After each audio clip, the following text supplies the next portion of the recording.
Okay, welcome to the Makeshift gallery. Today we're going to do a brief instructional on how to resize a spoon ring. The reason for this is I sell spoon rings at shows and at galleries, and they're very simple to resize if you know how to do it and you have the right materials and equipment to do it. And so this is for if you bought a spoon ring from me and you'd like to resize it because it's not convenient to bring it to me, you can give this a shot. Or if you are a gallery owner or a shop owner and you'd like to resize a spoon ring which I've produced, or any spoon ring for that matter, this is a basic tutorial on how to expand a spoon ring. So I've got a selection of spoon rings right here.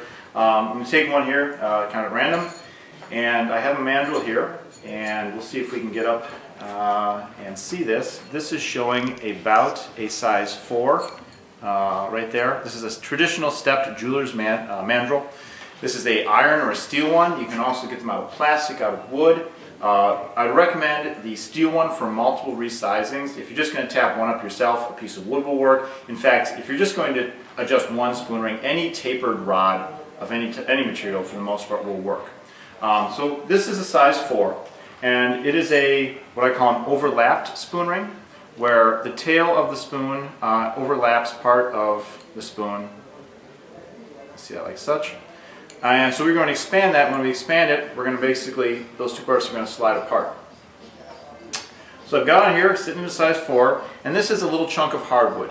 This was actually part of a chair leg which I cut off, but any block, 2x4 chunk, anything that will work.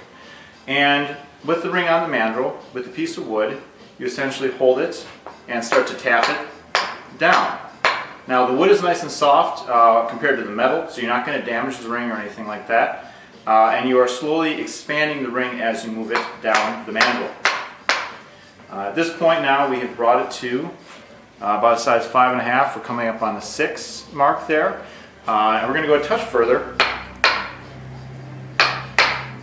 And now we're actually at a 6. Now it's a little bit deceiving because when we pop this back off, it is going to spring back. So we're going to pop it off here.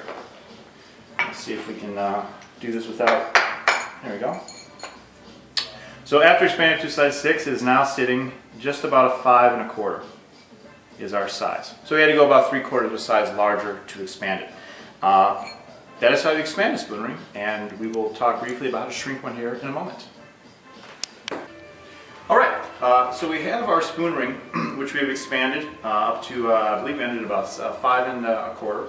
So we are now going to, let's say, shrink down the same spoon ring here. So I'm going to set the mandrel down right now, and our little block. For the shrinking of a spoon ring, you need a pliers. This is like a channel locks style. This is a crescent wrench makes this one. But any pliers that has this type of action to it, that has a slip gauge to it so you can bring it in smaller or larger, a piece of leather, and that's really what you need. Now we're going to use the mandrel, but that's really only going to be to size it, to just see what the size is. So to resize a spoon ring, and I'll have to bring this in a little bit here. We're going to get the pliers, set a piece of leather inside of it. You have the ring here. We're going to slide the ring. The leather is there to prevent the ring from getting marred up, and to basically we're going to squeeze that ring down. So I don't know if we can capture this here. I'm going to slowly go around applying pressure as I rotate the ring. I have the ring with the widest part of the tail up top, small parts tucked in. I'm going to slowly rotate that around as I'm squeezing it. I can feel the metal slowly pulling in. It is actually shrinking as we go. It's probably hard to physically see, but you're going to have to believe me on this one. And we're going to. So I brought it in a considerable amount here. We're going to see actually what it looks like. Now, if you remember at the beginning of this video, we started as a 4, brought it all the way up to a 6, but it sprung back to a 5.25, and now it is sitting at a 3. The ring is still nice and true and round. We've not damaged or marred it because we've used the leather for the second shrinking, and we used the wood for the expanding. That is pretty much all there is to it. If I needed to be smaller, I'd bring it in more. If I needed to be larger, I would tap it down and expand it again.